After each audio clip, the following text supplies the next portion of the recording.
The astronauts are getting out of their Rivian, getting those smiles ready for that Ring Road crew photo.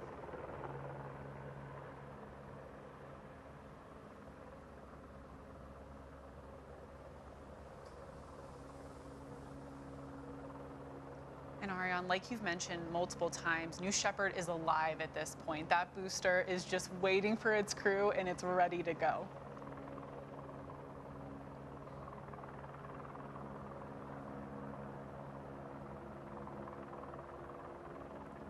On the right of this shot, you do see Sarah Knights, our crew member 7. She's going to accompany the crew up to the tower and make sure they're situated in the capsule in just a little bit here.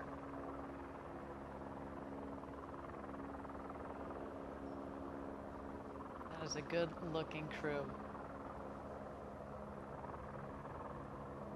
In fact, while we got a moment here, they're going to get back into their Rivians. Why don't we get to know Sarah Knight and our Capcom Kevin Sprague just a little bit better. We've got a wonderful video to introduce them to you. The entire vision of Blue Origin is we want to democratize space. T-minus 10. You don't need to be a NASA astronaut. You don't need to be a trained engineer. 5, we want artists 4, and poets and ready, teachers sorry. and scientists 2, to be able to go to space. 1. New Shepard has cleared the tower. Crew member 7 is a position unique to Blue, 2 assigned to each launch. There are 6 people that can fly in our crew capsule. The 7th person is the crew member 7. This is for real. This is it. The other crew member 7 is called Capsule Communicator, and they represent all of mission control and launch operations to the astronauts. It took me a long road to get here. I spent over 20 years as a fighter pilot at the United States Navy, but since I've been 8 years old, I wanted to be in space. Coming here to Blue Origin is the realization of a childhood dream of mine. My background is in physics and astronomy. I went into STEM education. I was a teacher for many years. And when the position opened up at Blue, I knew that was me. The fact that I'm crew member 7 and the visible point of our entire team, it's such an honor. The ascent descent position is crew member 7 is part teacher, part trainer, and part guide. They're embedded with the astronauts. They're truly a member of the crew. They're going to live with you at the astronaut village. They're going to conduct all of your astronaut training. Spaceflight is complicated, but our astronauts that fly with us will not need to have a complicated view of what's happening. The rocket is autonomous, and all of the safety systems are hardwired into the core. On launch day, crew member 7 is actually going to walk you up the tower, put you in your seat in the capsule, close the hatch. Capsule Capcom. The Capcom will then take over as the astronauts take their journey to space. And then as soon as they land, crew member 7 will be there to help open the hatch and whisk them away to the celebration. Our astronauts are one part of a very historic journey. We're trying to build the infrastructure to get millions of people living and working in space. So the people who come here will truly be helping us take that first step.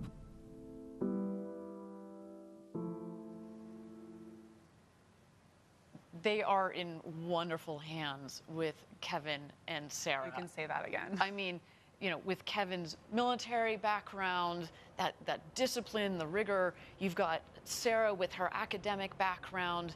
She's an incredible teacher. The two of them work together so well. They're very different styles, but they work together so well. I can't imagine a better team to be guiding our astronauts through this entire experience. Thank you again, everybody, for joining us live. If you've just joined us, we're at T-minus 33 minutes to go until launch, our second human flight. Our astronauts are ascending the tower here, as you can see. We've got the great William Shatner. We have our Blue Origin's very own Audrey Powers, as well as our 2 customers, Glenn DeVries and Chris Bosshausen, who are ascending the tower as well, and they are being greeted and hosted up the tower by our founder Jeff Bezos. So an incredible morning for all of them, as well as for us at Blue. Cannot wait. It's the same energy that we felt down here just a couple of months ago when we had our first human flight. And let me tell you, this doesn't get old. When you put people on board a rocket, this doesn't get old. And I can tell you, you know, I'm very close with Audrey Powers, of course, as a close friend and colleague. I've known Chris for over a decade. it's not just putting people on board, but when you know them, I'm having a moment myself, honestly. And when they take off, it's I'm glad you guys are going to be watching the rocket, because I might I might lose it a little bit. I do have to say, also know Audrey very well and got a chance to talk to Glenn a little bit. And actually, Glenn and I are both Carnegie Mellon alumni. I had to toss that in. I know. Tartans in space, we have to. And I know that everyone, Glenn's from New York. Everyone in New York is watching, and his adopted Pittsburgh family, I'm sure, is watching as well.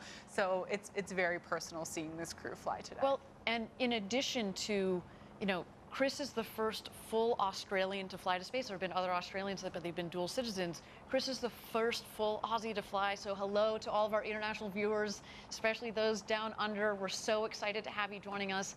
And of course, to all the Trekkies out there that are joining us, thank you so much. It is a pleasure and an honor to be sending Captain Kirk to space today. This is going to be a really, really cool moment.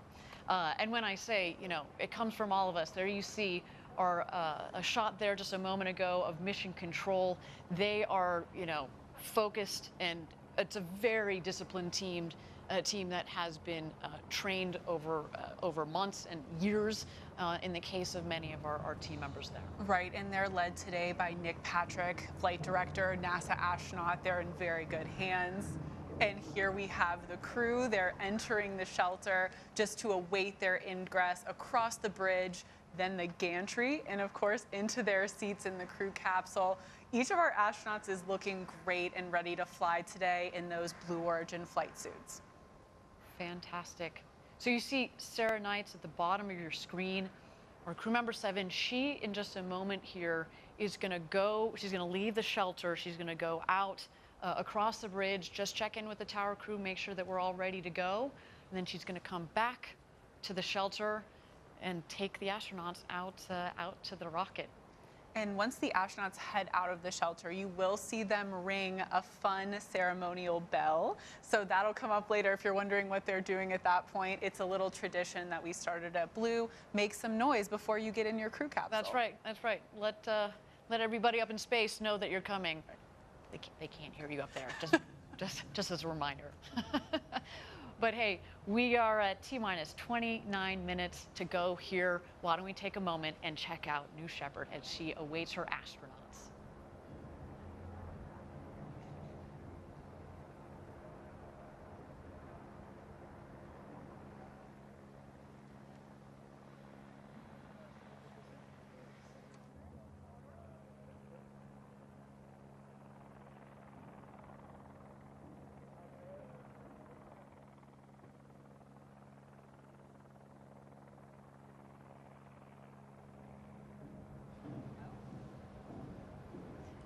And here they go. There's Glenn DeVries, Chris Bosshausen, William Shatner, and Audrey Powers. And today's special crew member 8, Jeff Bezos, and crew member 7, Sarah Knights.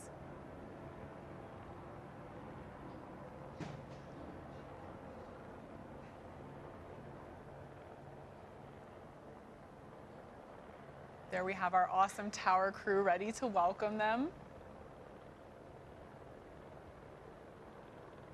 There you see Audrey giving some hugs to the tower crew. She is, of course, our vice president of mission ops for New Shepard, so of course she knows the whole team very intimately. A lot of the team today are launching their boss to space. First Jeff, now Audrey.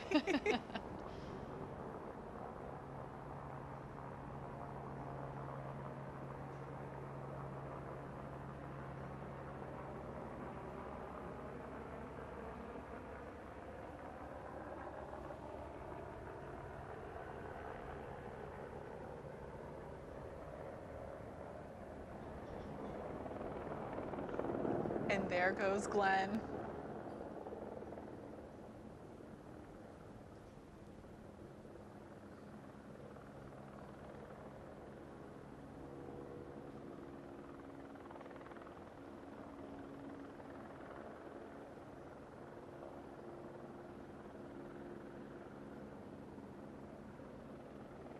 Into the hatch he goes. All of this is very carefully coordinated. You practice this many times during the rehearsal. You know, you go in, walk in, you kind of walk clockwise around the escape motor, which is in the center of the capsule, and take your seat. That, of course, then you harness in. You have practiced this many, many, many times during the training, and then you'll have crew member 7, Sarah Knights in this case, who's going to come around, make sure you're properly harnessed in, and make sure things are nice and tight. Yeah, and Ariane, I know you've mentioned me before, you board from the highest seat number first, and then the seat number 1 is the last to board, which is, of course, Audrey Powers today. And there goes William Shatner. One last photo op before he enters the capsule. What a surreal moment. Captain James Tiberius Kirk is boarding our Blue Origin spaceship. Ariane, I know you've discussed your astronaut training extensively. Now, obviously buckling the seatbelt is a very important part, and they've practiced this at this point, what, hundreds of times? I don't know about hundreds, but certainly dozens and dozens of times. You can do this, as I've said before, upside down, inside out, upward, backwards and forwards. And by the way, it's important that you can do so. This is probably the easiest moment. A little bit more complex is, of course, when you're getting back in your seat after you've been up there at 0G to get the harness, to get into the harness, and then, of course, buckle it properly. But again, under the guide of Sarah Knights, they know how to do this. I was actually asking them earlier, you know, who is the fastest at it, and they said, of course, Audrey Powers was, because she's done this even more than they have, so she had kind of a leg up on them. There is Chris Bosshausen in the window on the left, and there goes Sarah Knights, our crew member 7, into the capsule to do last-minute harness and safety checks on the astronaut. There is Audrey on the left.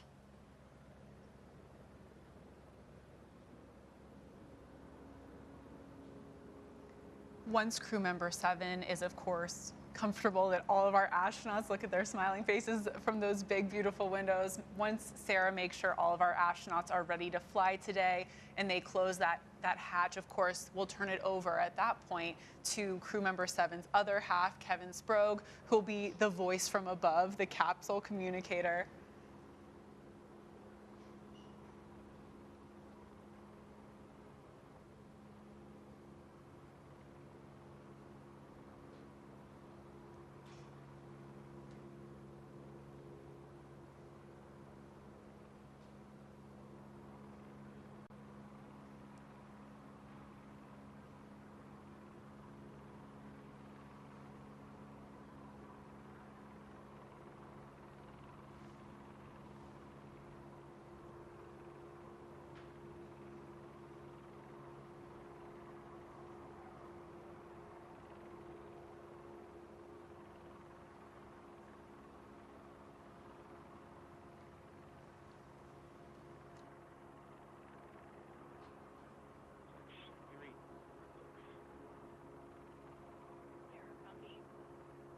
Blue Control has first step loud and clear.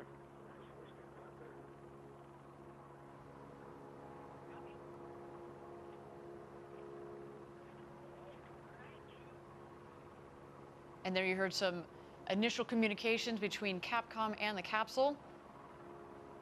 There goes Sarah Knights, making sure the harness is nice and tight. We see just in the corner there, the hands of Glenn DeVries. Quick Giving thumbs up. 2 big thumbs ups, yes. I had the chance to chat with him just a little bit the other night, and it was wonderful. I said, you know, Glenn, what do you think you're going to think about once you're harnessed in? And he said, as much as I've been dreaming about going to space since I was a little kid, until you were up on top of that rocket, harnessed in, he's like, there's only so much mental preview of it that you can actually get. He said, he almost just pulled a blank. He said, I don't know, but I cannot wait for that moment. Glenn, that moment has arrived. You and your 3 co-crewmates are about to go to space and back. I hope you are taking every mental note there is. And I loved one thing from that interview that Chris and Glenn, our customers, both actually said when they told their family and friends that they're going to go to space on New Shepard. There was pretty much a universal, well, finally. It's about time. It's about time. You've been talking about this pretty much since birth, so we're really happy to hear that this day is finally here for Chris and Glenn, and of course, Audrey and Captain Kirk. Glenn even said, he's like, you know what? I haven't heard from a couple of friends since kindergarten, and they've reached out to me and they said, yeah, you were talking about this when you were 5. Can you imagine? I think Glenn mentioned one of his special guests is his middle school classmate, who had to be here to see this day finally happen.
Flight NS-18.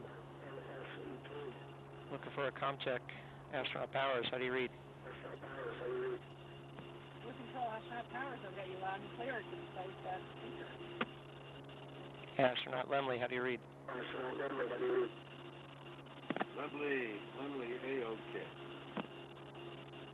Astronaut Crispy, how do you read? Astronaut Crispy, how do you read? Astronaut Crispy reads you loud and clear. Ready for launch. Astronaut DeVries, how do you read? Astronaut DeVries, how do you read? Loud and clear. All right, Blue Control, I've got all astronauts loud and clear. We are at T-minus 19 minutes and counting. I will keep you updated on the count as we go. For now, sit back and relax.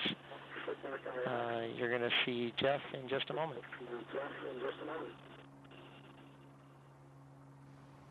And there they are. You got it. There, the welcome from Capcom, Kevin Sprague. All 4 astronauts in their seats, clear communications. You heard Astronaut Powers, Astronaut Lemley. That is the call sign for William Shatner, Captain Kirk. There, a reference to his children, to his family. Then, of course, Astronaut Crispy. He also is a DJ on the side, DJ Crispy. And then, of course, our other customer, Astronaut DeVries, Glenn DeVries, in the final seat there. All look all sorted and ready to go to space. Again, if you're joining us live, we're at T-minus 18 minutes to go until launch, our second human flight of New Shepard. Just another extraordinary day for obviously our customers, for our astronauts, but for Blue Origin. Thank you all for joining us from around the world for this event. We've got a couple more minutes to go. Why don't we toss it back to the rocket and check out New Shepard as she continues to be ready for launch this morning.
And there is Jeff Bezos closing the hatch.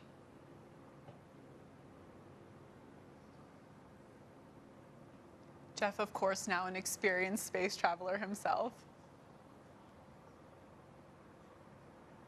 I'm sure he imparted some wise words for our astronauts. Of course, he and his co-astronauts on his first flight had a ball up in space, and maybe he gave them a couple of tips on how to toss the Skittles just right. It's all in the wrist. It's all in the wrist. I'm still surprised he got out of the RSS first step. Yes, yes, it's true. We do indeed only have 4 astronauts in there today. I know he had such a good time. That was a question, but no. So there you see him crossing the bridge. Our tower crew doing some final checks on the capsule. The capsule hatch actually has a redundant system in it, so it is closed. They're going to do a pressure test, make sure the seals are all working correctly. And this vehicle, what's really nice about it, obviously they've got their sweet flight suits, right? Because you got to feel like an astronaut when you go up into space. But at the same time, though, it's a pressurized vehicle, so it's a shirt sleeve environment. They don't necessarily need that. What they also don't need is a helmet, because we wanted our customers to get this full unencumbered experience and to be able to appreciate the view and the sounds, or the lack thereof, that is, of space once you're up in space. And so again, everything about this capsule has been designed for the human spaceflight experience. All right, we are at T-minus 15 minutes to go here. We are in a brief hold. Our 4 astronauts are in the capsule and ready to go. Let's continue to watch New Shepard as she gets ready for her flight to space this morning.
Thank you, everybody, for joining us live from West Texas here at our launch site 1. We are 15 minutes away from launch. We are in a brief hold here, but while we're in a hold, I understand that Capcom in our mission control has a special message for our astronauts. We're going to await that message here in just a moment.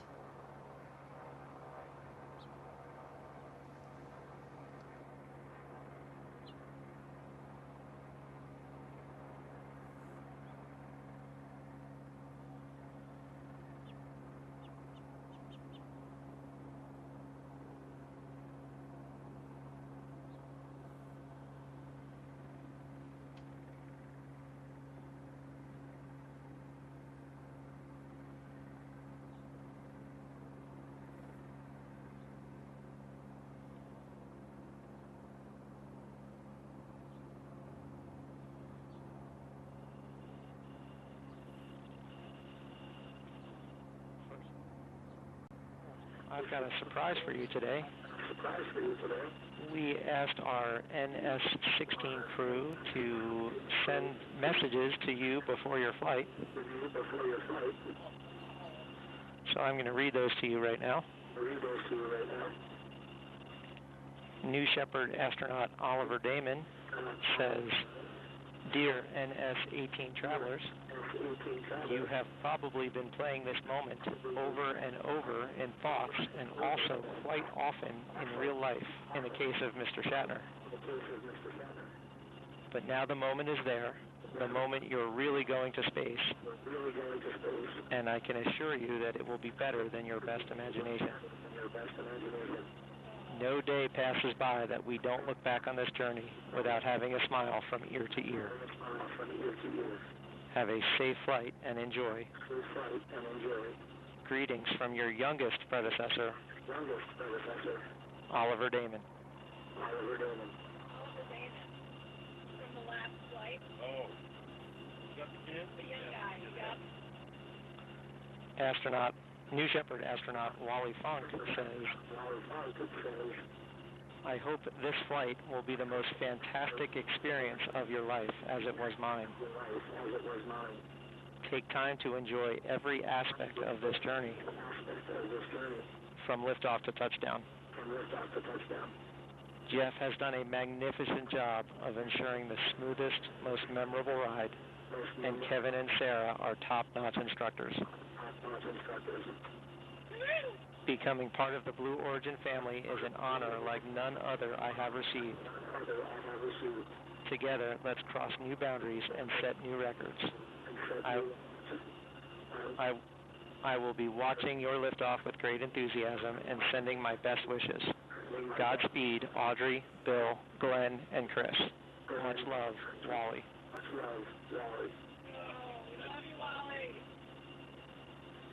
New Shepard astronaut Demo, whose real name is Mark Bezos, has this to say: "You lucky bastards. It was only 10 weeks ago that I was sitting where you are, watching the countdown clock, full of anticipation and excitement, eager to feel the rumble of liftoff and the majesty of weightlessness. The depth of my desire to fly again is hard to express, so allow me to quote from the classic of the great American songbook, Mr. Spaceman, with lyrics by William Shatner. Hey, Mr. Spaceman, won't you please take me along? I won't do anything wrong. Hey, Mr. Spaceman, won't you please take me along for a ride? Godspeed, New Shepard. I can't wait to hear your stories. Mark."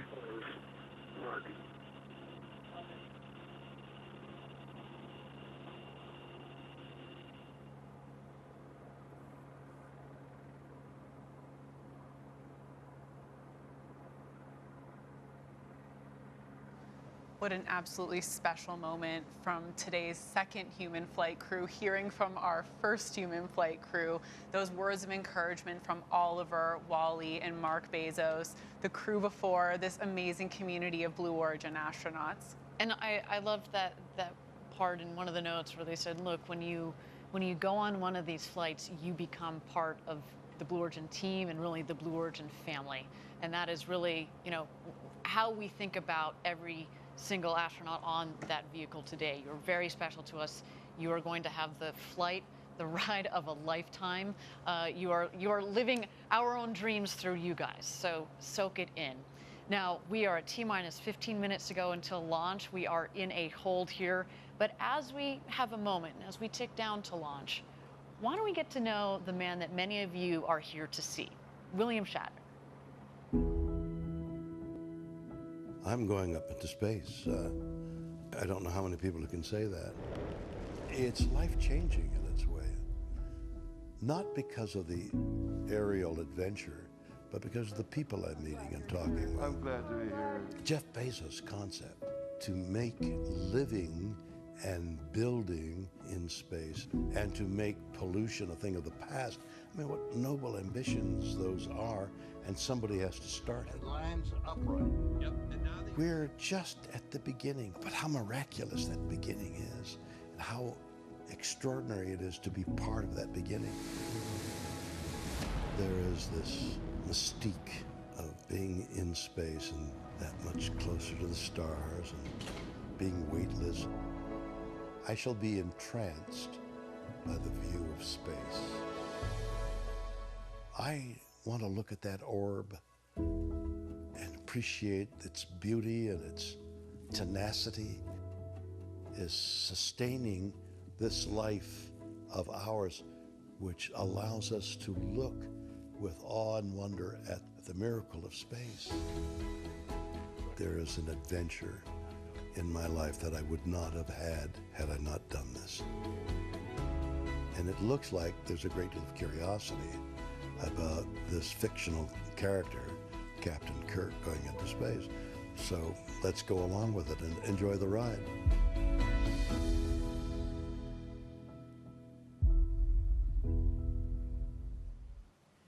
It turns out William Shatner is everything you'd hope for and more. We are just so honored to be able to have the opportunity to send this man to space at the age of 90, no less. Remarkable. He will become the oldest person to have ever flown in space. And I know, Jackie, somewhere out there, Leonard Nimoy is smiling.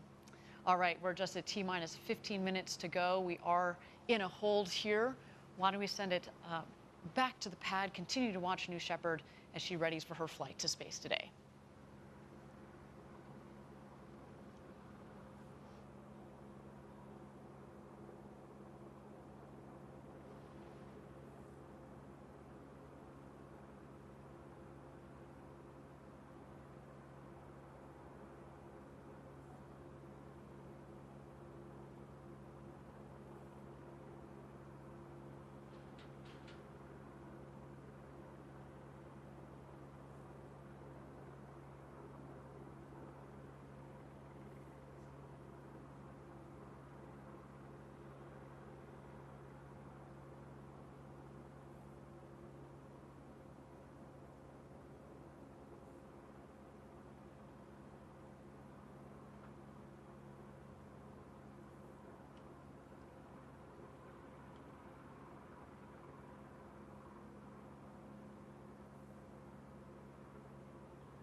Thank you again, everybody, for joining us live for New Shepard's second human flight. We are T-minus 15 minutes to go. We continue to be in a hold here.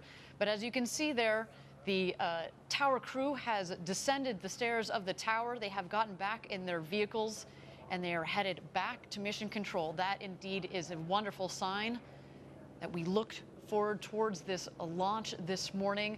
The weather looks good, as you can see here. We are continuing to make sure that the rest of our teams are aligned, though. And again, if we need to take a couple of minutes as we prepare for this rocket launch, that is quite all right. We have talked about it extensively, Jackie, at the beginning of this show. Safety is number one. We want to make sure that everybody in that mission control, as well as on top of that rocket, is ready for flight today. And with that, everybody, we have cleared the hold. We are at T-minus 15 minutes to go. Now 14 minutes and 50 seconds. This is what rocket launches are about. It is really exciting, and I'm just happy to be sharing this moment with you, Jackie. I am too, and I'm also very happy to see continually smiling faces out of those capsule windows. That is great, great sign for today's flight. Yes, they are all ready to go, our 4 astronauts.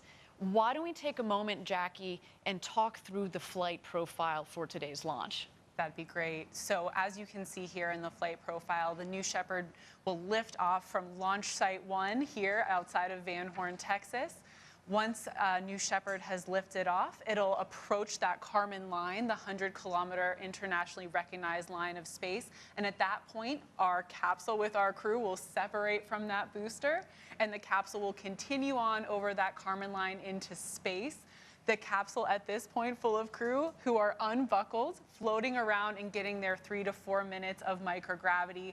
While they're having a great time, hopefully doing backflips, not forgetting to look out that window, the booster is headed back down to Earth. So those wedge fins at the top of the booster will be the first to deploy on its way back. And then as the booster continues down, we will put out those drag brakes. The booster is coming down hot at this point, very fast. Those drag brakes will significantly slow it down. As we approach the landing pad, that BE-3 engine will relight. It will hover, which we often are asked if that's CGI. It is real, that hover. And then the booster will softly touch down in the West Texas desert. The capsule, meanwhile, on its way back to Earth. The first thing to happen here is those drogue parachutes will deploy, slowing down that capsule, followed by the beautiful big main parachutes. And then just before that soft touchdown, we do fire some retro thrusters. They do kick up a bit of dirt out in West Texas, but that does ensure a very soft touchdown of about 1 to 2 miles per hour for our crew out there. It really is a soft landing back down here in the West Texas desert. And as a reminder, you know, this is the standard flight profile. We are now in full customer operations, but we have tested this flight profile and vetted it across several flights over the last several years. We had 15 consecutive flights, remember, before we decided to put people on board. We wanted to make sure that we understood not just the vehicle in nominal conditions, but to really push the envelope and stretch the vehicle to make sure that it was a robust vehicle for our customers. And of course, you heard about how we think about safety and development throughout the culture, but also in the operations, manufacturing, et cetera, from Andrew Lake, who joined us on the show a little bit earlier. All right, with that, we are at T-minus 11 minutes and 50 seconds to go until launch. Our 4 astronauts are in the capsule, harnessed in. We see Audrey Powers on the left. You can't quite see it, but going clockwise, we have William Shatner, then Chris Bosshausen, and Glenn DeVries in the capsule, all ready to go for launch as we tick down here. Let's take a moment, continue to gaze at our beautiful rocket as she prepares for flight this morning.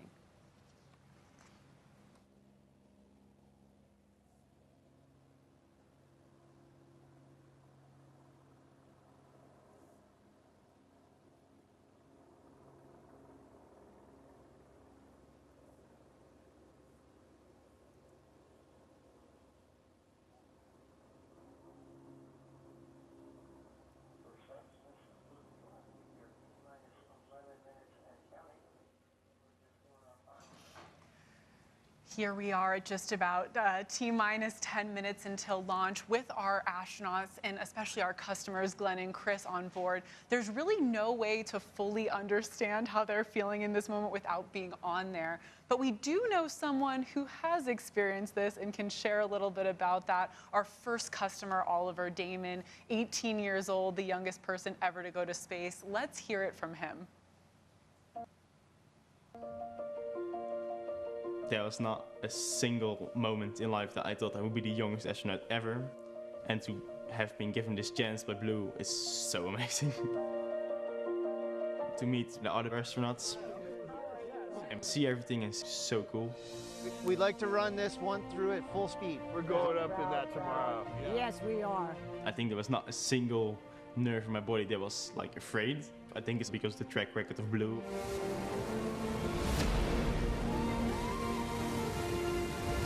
The launch and the power of the G's, like you're going up to the sky. Oh, wow. And of course the weightlessness. Oh, wow, God. Pretty cool. What I've just been through, I've been dreaming about all my life. Let's hope that many, many more people can do this. Because this experience you should share with more and more people. It's so amazing.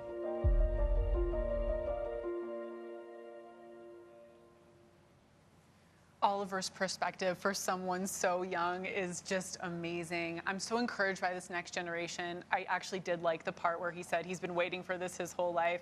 He's substantially younger than me, so I'm still a little bit jealous of Oliver.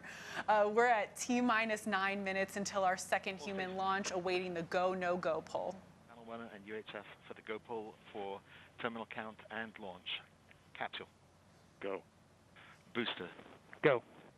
Ground. Go. Safety. Go. Capcom. Go. Engineering. Go. This is the flight director on Channel 1 and UHF voice. Booster commence the terminal count. Copy flight. Copy, sir. I guess that's it, huh? We're going. As you heard it, we are go for launch, go for second human flight. I am so excited for this crew. Now, earlier this week, I sat with them to discuss rockets and space and the future. Let's get to know our crew a little bit better. All right, guys, you're just a couple of days at this point from going to space. Anybody excited? Yes. A little bit. Something, just a little bit? You are. I am. I'm excited for you guys. I'm Glenn and Chris in particular.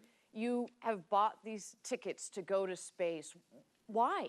Yeah, the ticket is for the view. The ticket is to really get that understanding of what it's like to see Earth from that perspective and feel like we're part of this tiny little planet and this little civilization that frankly has a lot of work to do to make Earth work better, to make it more sustainable. And I want to carry that feeling that we're going to get from that view back down with me and hopefully turn that into making the world a better place. And frankly, I think being able to do that is something that can not just be great for those of us who have the privilege of being able to do this now, but will fuel this industry that will allow us to have as many people as possible on the planet see that, and everybody benefit from the things that are going to come out of space and space technology. Yeah, I mean, this is, for me, for personally a lifelong dream, but I realized that, space is opening up for everyone.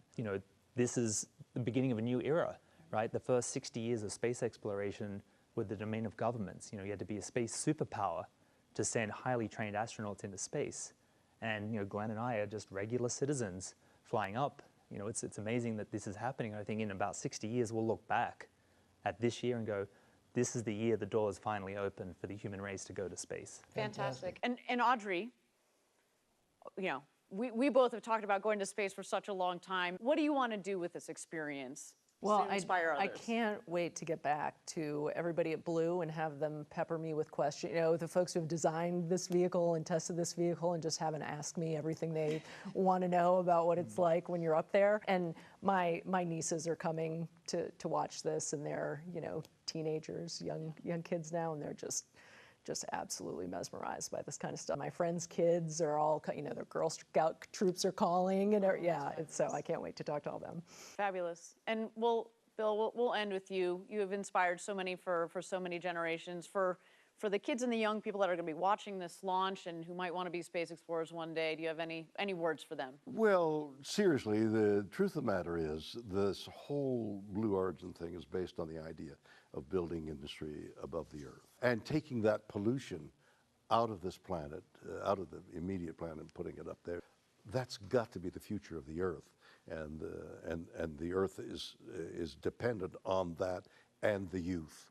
So the two work hand in hand, and so it's very important that the young people of today know that that up there is the future, and to work towards that for the improvement of the Earth. Fabulous. Well, thank you all for coming on this journey with us as Blue Origin, but thank you for inspiring others, and also as we go forward coming out of this, continuing this inspiration. So thanks, guys. Good luck. Godspeed. Wow, well, some great perspectives from a crew that's clearly more than ready to fly to space today. Well, we are just under T-minus 5 minutes until liftoff, so things are getting real. Things are getting really real. And what I really loved about that video is this crew gets it, right? Every single person on that rocket gets it, how important going to space is, of course, for the ability to have that incredible view and the incredible experience of being in zero G, but also to inspire others and understanding what the road to space is about and why we're trying to ultimately have millions of people living and working in space to make life better back here on Earth. And a big thing they all talked about that is truly so special is, everyone wants to know how those 3 minutes were in space, but they're excited about what comes after, and I think that's just something really, really special about this crew. Their focus on, like you said, inspiring others after this flight, long after this flight is over. Exactly. All right, so again, T-minus 3 minutes and 50 seconds to go until launch. What's coming up shortly here? So at T-minus 2 minutes, we send the show over to New Shepard. She's a fully autonomous vehicle, which means that from T-minus 2 minutes through launch up to apogee and back down to landing, the rocket is in control of itself. Of course, we have an incredible team in our Mission Control Center that have their eyes glued on their screens to make sure that everything is going well and is within bounds. But we built the rocket to be autonomous for safety. Again, we think that while we've got some pretty smart people in that mission control, the rocket is in fact quicker and faster at controlling itself. So what we're going to see here shortly, the rocket is going to go through what we call the bit checks, the built-in tests. At the base of the rocket, you see 3 of the 4 fins down there. Those are the aft fins. Those are going to move back and forth. We want to make sure that they've got full freedom of movement. Also, what you're going to see at the base of the rocket, you can kind of see, it's a little hard in this image, you're going to see the engine nozzle gimbal. The engine moves back and forth. It also helps with the directional capability of the rocket on ascent, but also especially on descent as it comes in to land on the landing pad just 2 miles north of where it's taken off from. And then, of course, you've seen throughout the morning the rocket venting. It's full of propellant at this point, but we want to make sure that we keep the propellant tanks within bounds, of course, of pressure and temperature. This morning, a little bit easier to do that versus our last flight, which was in the middle of July. It was warmer. It's actually a nice balmy morning here down in West Texas. But again, we've got our team who have their eyes on their computer screens, making sure that everything is within bounds. And there goes the gantry retracting at T-minus 2 minutes. Let's listen in.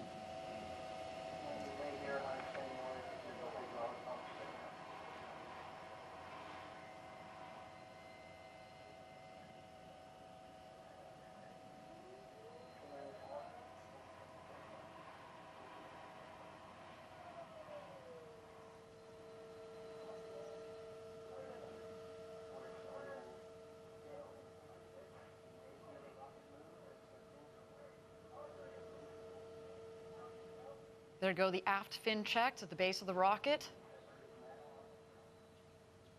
Our astronauts can feel that. They are sitting at the top of a 60-foot rocket, about 20 meters tall.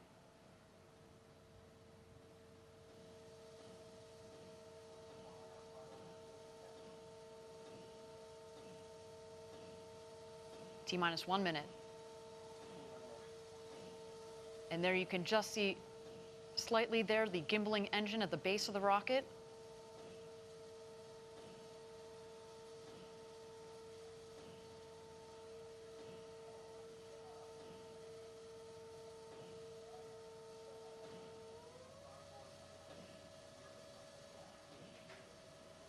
All right, everybody. Chris Bosshausen, Glenn DeVries, Audrey Powers, and William Shatner are about to go where very few humans have gone before. Ladies and gentlemen, it's time to launch this rocket. Godspeed, New Shepard.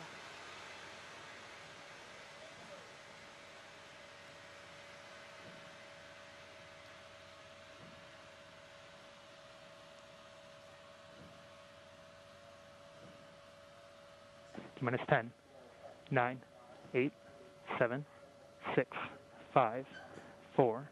Command engine start. 2, 1.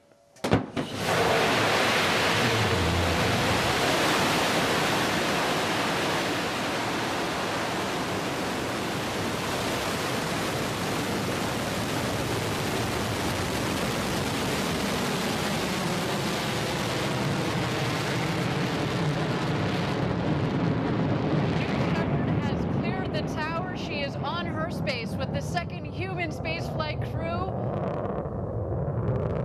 What a launch. We are on our way to Max Q, the first milestone here on its flight to space.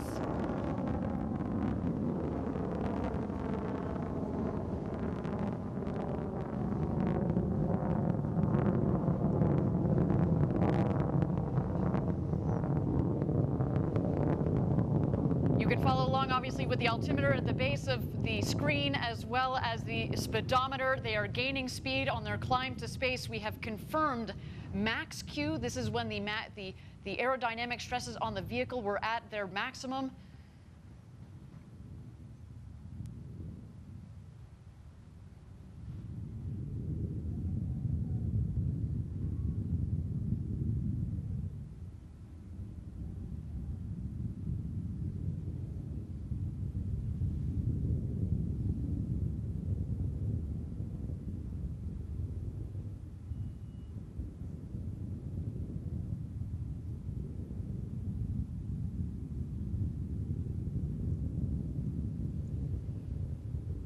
Thank you again, everybody, for joining us live for New Shepard's second human flight with Audrey Powers, William Shatner, our customers Glenn DeVries and Chris Bosshausen on board. They are well on their way to space. So far, a nominal flight, a clean burn on our Blue Engine 3.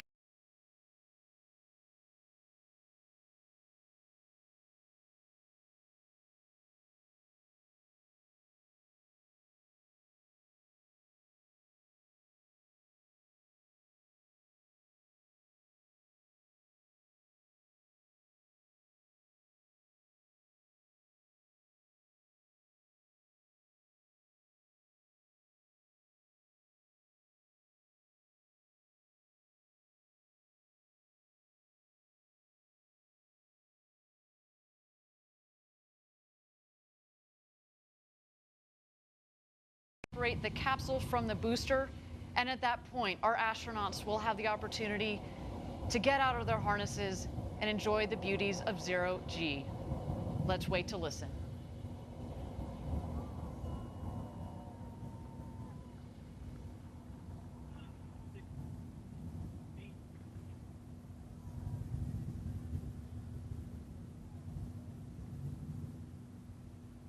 And there you can see a clean separation between the capsule and the booster.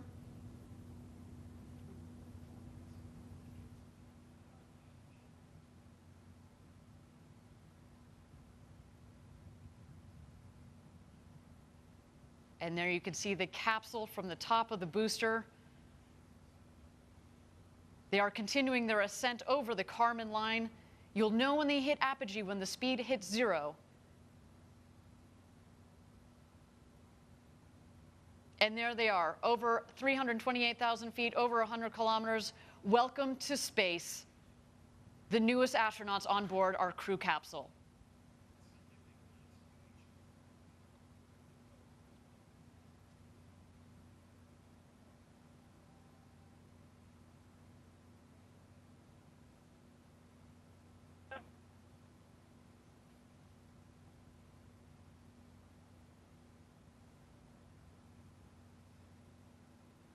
And there they are. They have just about hit their apogee at about 351,000 feet.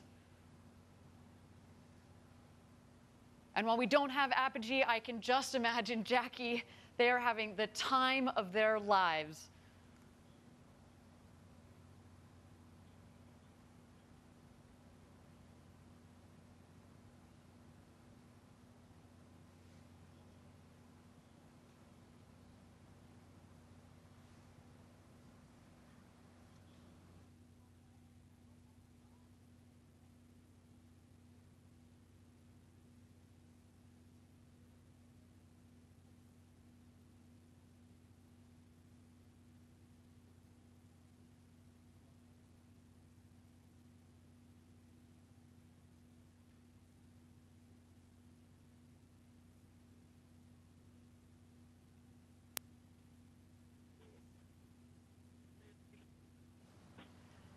Thank you again, everybody, for joining us live from West Texas. So far, a nominal flight for our second human crew. So exciting, Jackie, to have sent Captain Kirk himself, William Shatner, to space. I cannot wait to hear his commentary upon return, as well as our two customers, Chris Bosshausen from Australia, to all the fans tuning in from down under. A big shout out to you guys, as well as Glenn DeVries and our very own Audrey Powers.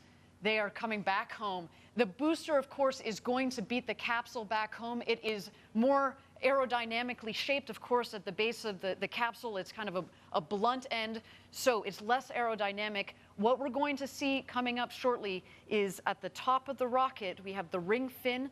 There's some what we call the pie fins that extend from the ring fin, as well as the drag brakes. The pie fins, the wedge fins, help stabilize the vehicle, kind of like the feathers at the back of an arrow. And then you will also see the drag brakes. And as you mentioned, Jackie, it cuts the velocity dramatically.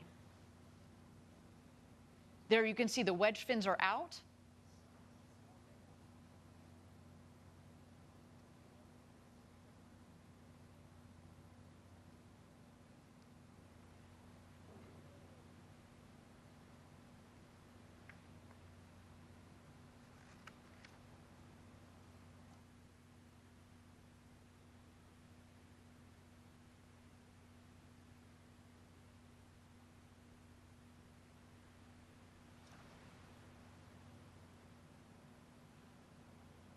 Here we see the descent. We are going to expect the BE-3 engine to relight just at about 3,600 feet or about 1,200 meters above ground level. Let's wait for that now. The drag brakes have deployed. And here we come, New Shepard.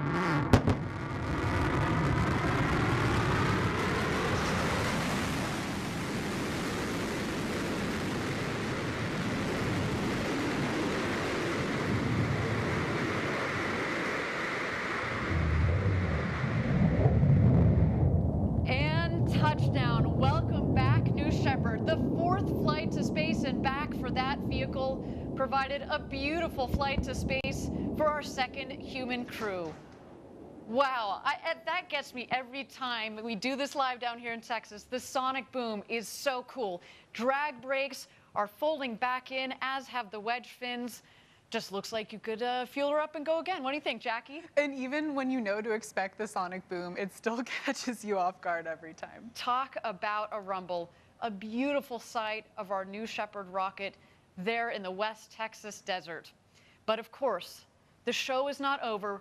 The capsule is descending. We are waiting for first the drogue chutes to deploy. Those are very much like the guide parachutes. They will subsequently be followed by the main parachutes that will first reef and then fully inflate. And there go the drogue parachutes.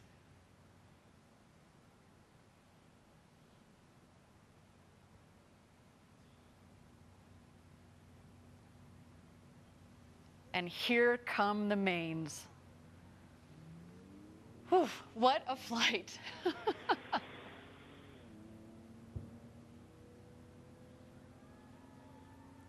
You can already start to hear the cheers from outside our stage here in West Texas.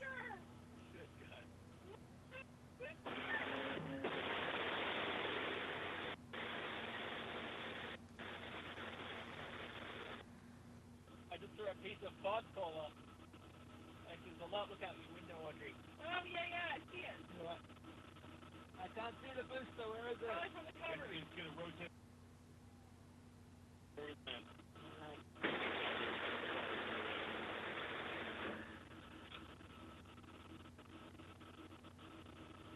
I want to find that pod and take it home. How about that, guys? How about that, guys? That was unlike anything they described. All right, we got less than 1,000 feet. All right, raise. Let's down.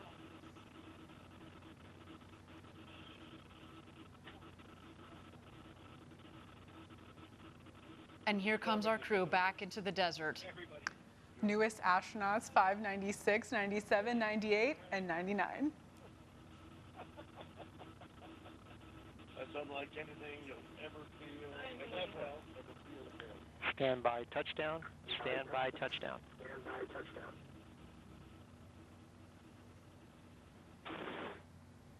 And Capsule touchdown. Welcome back, the newest astronauts. Audrey Powers, William Shatner, our customers, Glenn DeVries, and Chris Boshausen. What a day for you. Welcome back. I cannot wait to talk to them, Jackie, and just get what they experienced up there this morning. What a clean and beautiful flight from the rocket for our astronauts. What an absolutely stunning flight. And I also loved hearing that audio of them on their way back about how this experience was for them, and I can't wait to hear their stories. Well, you heard William Shatner say, this is like nothing I've ever experienced before. So coming from a man who in theory has experienced space Who for has decades. gone warp speed and traveled the entire intergalactic universe. This was like nothing he's ever seen before. What a day for our astronauts. So now our team is preparing landing safety operations and recovery of our astronauts from the crew capsule. We'll be on the ground at the landing site to follow the action in just a bit, maybe even talk to the world's newest astronauts. Some absolutely breathtaking stuff. And I'll note that you're going to see our the recovery team show up very shortly because we actually send them out before the capsule has landed, because through our modeling, we get by now we're very, very good at analyzing where the capsule is going to come down, given where we know. Very precise on that landing. Exactly, where the winds are.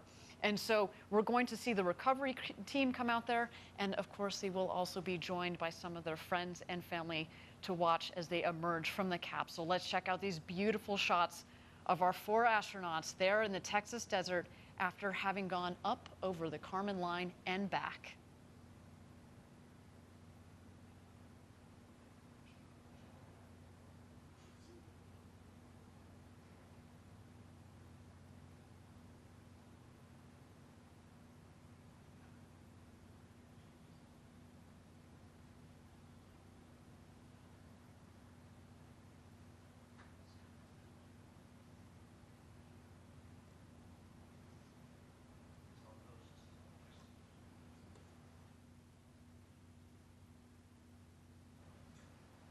And here's some beautiful shots of our 4 astronauts in the capsule awaiting the recovery team. I understand from Capcom that they have had communications with those 4 astronauts, and they have all given the thumbs up that they are doing A-OK after an exhilarating flight to space and back. Awaiting that recovery team in that champagne shower, which Yes. I'm now regretting that we don't have any champagne for ourselves, Ariane. That feels very unfair after this show. There's some waves from our astronauts there.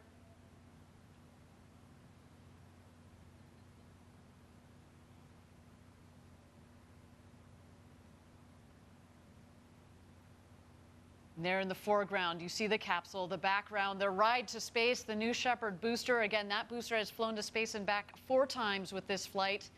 And coming to get them is the recovery crew.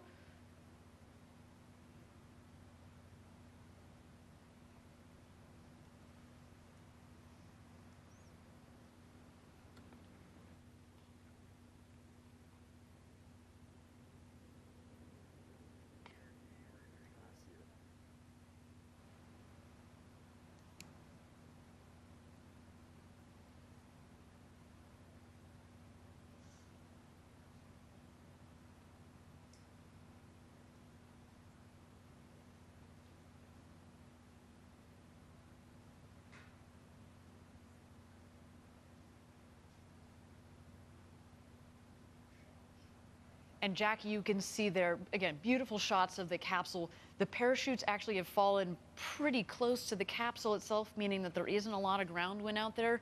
We talked about this earlier in the show, and of course we had to delay a day because of the gusty winds that have been out there. But no, today has been a beautiful day for a launch and landing of a rocket and launch and landing of 4 new astronauts. I know we were talking to Chris a couple days ago, and he actually flew that USB full of music from around the world to space. As you mentioned, he's a DJ. So of course we have our new astronauts. We have our Club for the Future postcards that have just returned from space. And of course, you know, some of the personal items like this awesome USB full of music. I wish we could be playing some of that right now. Well, you probably will soon. Actually, Yes. you know, as we mentioned, Chris Bosshausen has kind of a side gig as a DJ, DJ Crispy, and he actually released an album on Friday, and I can't wait to see what he does with that music. Some musicians on board too. Of course, William Shatner, everybody knows him as an actor. He also sings. I think that's one of the most beautiful things about what we're doing at Blue Origin. Again, opening the door to more people to go to space.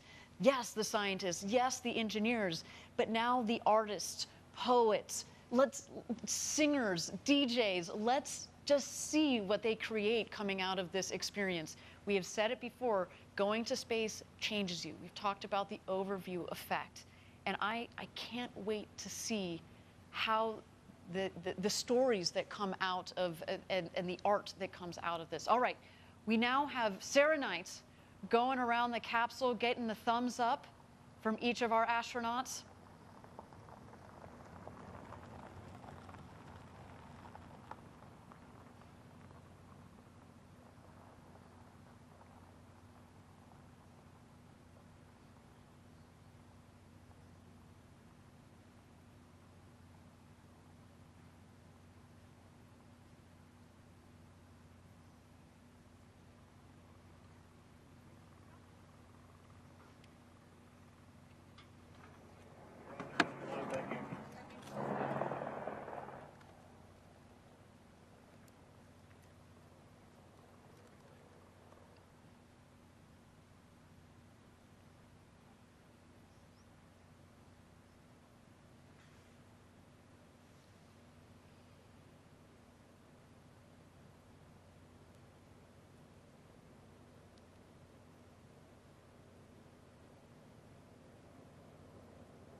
Thank you again, everybody, for joining us live from West Texas, where we have just completed our second human flight of the New Shepard vehicle. Our crew on board, the great William Shatner, now who has become the oldest person to have ever flown to space at the ripe age of 90 years old, our very own Audrey Powers, as well as our 2 customers, Glenn DeVries and Chris Bosshausen. Our recovery crew is out there and is about to open the hatch. There is our founder, Jeff Bezos, giving the big thumbs up.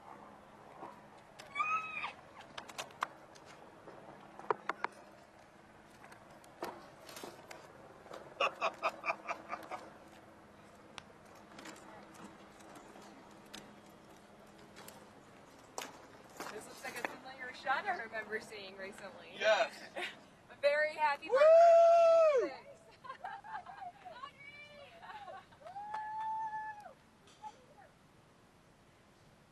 And here come their friends and family.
Again, thank you everybody for joining us live from West Texas at our launch site 1.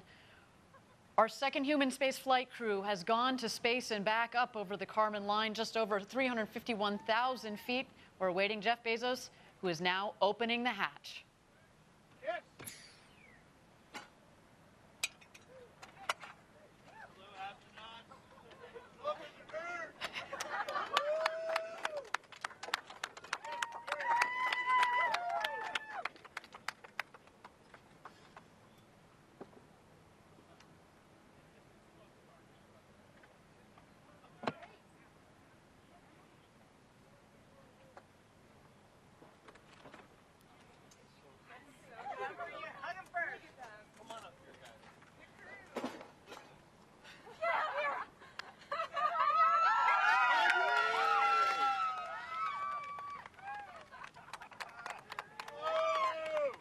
There's Audrey Powers, a big hug from her sister.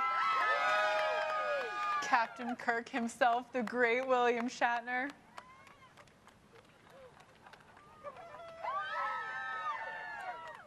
Our customer, Chris Boshausen, the first full Australian citizen to go to space and back. And Glenn DeVries.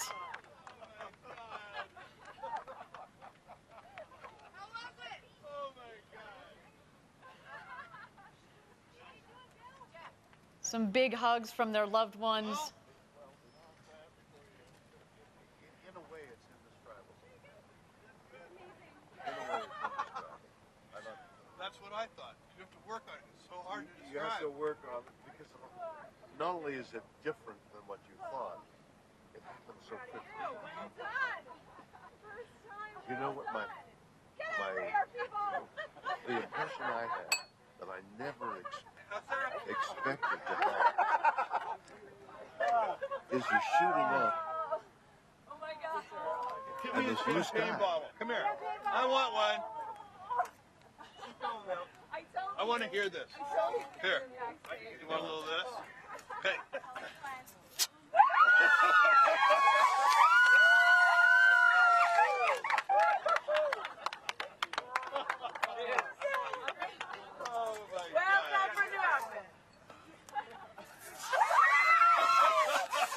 The champagne showers have begun. Smiles all around. William Shatner taking in the moment clearly. What you have done. If everybody in the world needs to do this. Everybody in the world needs to see the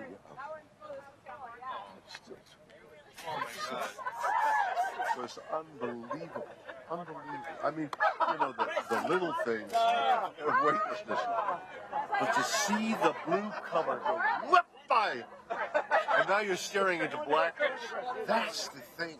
The covering of blue, this sheet, this blanket, this comforter of blue that we have around us. We think, oh, that's blue sky.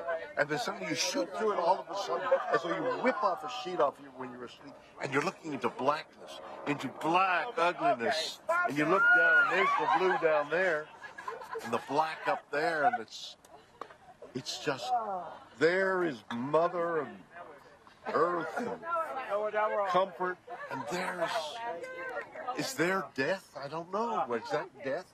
Is that the way death is? Whoop! And it's gone. Jesus. It was so moving to me. This experience has been something unbelievable.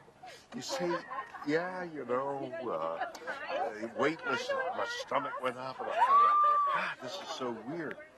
But not as weird as the covering of blue. This is what I never expected. Oh, it's one thing to say, oh, the sky and the thing and the fragile thing. It's all true. But what isn't true, what is unknown until you do it, is there's this pillow, there's this soft blue. Look at the beauty of that color. And it's so thin. And you're through it in an instant. It's what how thick is it? We know.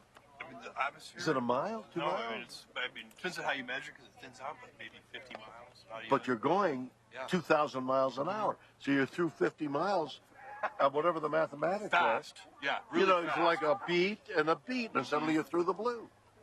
And you're into black. And you're into, you know, it's mysterious and galaxies and things, but what you see is black. And what you see down there is light, and that's the difference. And not to have this, you have done something. I mean, whatever those other guys are doing, what isn't, I don't know about that. What you have given me is the most profound experience I can imagine. I'm so filled with emotion about what just happened. It's extraordinary, extraordinary. I hope I never recover from this. I hope that I can maintain what I feel now. I don't want to lose it. It's so much larger than me and life. And it hasn't got anything to do with the little green planet, the blue orb, and it has nothing to do with that. It has to do with the enormity and the quickness and the suddenness of life and death. And oh my God, it's something. It's so beautiful. Beautiful, yes, beautiful in its way, but No, I mean your words. oh my words! It's just amazing. I don't know. I can't even begin to express what I would love to do is to communicate as much as possible the jeopardy, the moment you see how the vulnerability of everything. It's so small. This air, which is keeping us alive, is thinner than your skin. It's a sliver. It's immeasurably small when you think in terms of the universe. It's negligible. This air, Mars doesn't have it. Nothing. I mean, and when you think of way carbon dioxide changed to oxygen, and what is it, 20%, and suddenly that level that sustains our life. It's so thin. To dirty it. I mean, that's another whole And you subject. shoot through, what you were saying about shooting through it so fast. So quickly, 50 miles. And then you're just in blackness. You're in death. Yeah. The moment This is life. This is life, and that's death. And it's in an instant, you go, wow, that's death. That's what I saw. That's amazing. That's amazing. And wow. I am overwhelmed. I have no idea. You know, we were talking earlier before going, well, you know, it's going to be different. Go, yeah, it's going to, and you have whatever that phrase is you have, that you have a different view of things. It doesn't begin to explain, to describe what for me. I mean, everybody's going to, but. And this is now the commercial. Everybody, it would be so important for everybody to have that experience through one means or another. I mean, maybe you could put it on 3D and wear the goggles and have that experience. I mean, that certainly is a technical possibility. But what you need also, we're lying there and I'm thinking, listen. One delay after another delay, we're lying there, and I think, how do I feel? And I'm thinking, I'm a little jittery here. And when they move the pins, oh, there's something in the engine. They found an anomaly in the engine. They found an anomaly in the engine. We're going to hold a little longer. Oh, you're going to hold a little longer. And I feel this, you know, the stomach, the biome inside. And I'm thinking, okay, I'm thinking I'm a little nervous here. Another delay, I'm a little more nervous. And then the thing starts. By the way, the simulation they have to be warned. It's only a simulation. Everything else is much more powerful. Doesn't capture the, and besides which, the jeopardy. Bang! This thing hits. You go, well, no, that wasn't anything like the simulation. The G-forces. The G-forces. And just tell me, what's going to happen to me? Am I going to be able to survive the G-forces? You feel that? Am I going to survive it? Yeah. And then I think, good Lord, You know, just getting up the bloody gantry was another. Oh my God, what an experience! What? Nothing. It looked like you had a moment of camaraderie with your. Oh, we all hugged crewmates each up other. there and- You know, you share. It's like being in battle together, really. And there is this bonding of being in battle, but you're also embattled inside yourself. Oh my goodness! Wow, I have had an experience. We're gonna pin you guys now. Woo! Okay. All right. Bill. Wow. Remember that conversation we had about it not being expectations? Thank you again, everybody, for joining us live. Our second New Shepard astronaut crew has made it home. We just heard some wonderful words from William Shatner, Captain Kirk, who finally had the opportunity to go to space. He became the oldest person to have ever flown to space at the age of 90, if you can believe it. He, of course, went up there with our very own Audrey Powers, our two customers, Glenn DeVries and Chris Bosshausen. Jackie, you heard what William Shatner was saying. What a moment. Everybody needs to see this. He was commenting on, you know, the fragility of it all, just how thin. You think, oh, here we are, it's all covered in blue. But then when you go in a rocket, go through it, and you see how quickly it turns to black. I mean, he was literally moved to tears by it. And it is, we've talked about it before, rockets with people on board is an emotional experience. And right now we're about to see our 4 newest astronauts be pinned with those astronaut wings, so let's check that out. How was your experience? It's going to take me a while to be able to You're going to have to process that. It was incredible. It was the most incredible thing I've ever. I have the great honor of pinning this on you. Not many people have been where you have. On the other hand, if you speak now, as this thing is fresh, well, not only fresh, flooding, like Chris, totally immersed in. I have the great honor of pinning this on you. Welcome to a very small club.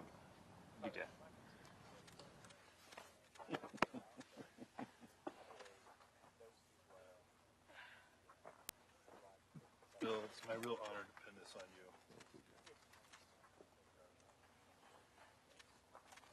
I'm very excited about your ability to communicate this. It's so important for so many people. Oops, this one bent. So am I. Do you have a spare one? I never wanted to tell We him. have a spare, don't worry. No, sorry, this is Audrey's. Oh, See, can we get a that's, spare one for Bill real quick? Or you think you can unbend that? I'm gonna try. That's all right, guys. No, we'll get it. Let's pretend I didn't. Wow, do it. good job. Look at her. Perfect. Did she unbend it? She did. Clutch. This is the hardest part of the mission. All right. Thank Bill, you. you're amazing.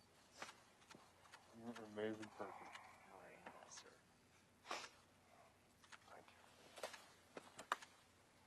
Audrey, you are so deserving of this. Thank you. You've worked so hard on this program, and all your life, you've been dreaming of this. Isn't that true? What a gift. Sorry, these things are tricky. I can see. I have more sympathy for Jeff Ashby now. Poor guy. He had to do it in front of a big crowd.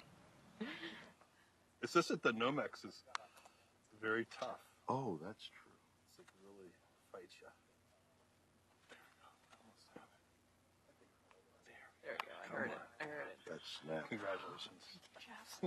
Thanks so much. Okay, guys, we have 4 astronauts before you.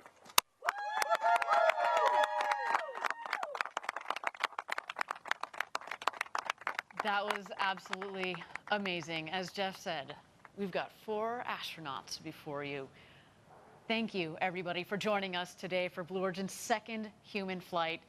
Of course, a special thank you to Chris Bosshausen and Glenn, our customers. We look forward to, in the next several years, flying more and more of you customers from around the world. And if you watching at home are interested in flying with us, please go to BlueOrigin.com and click on Fly to Space.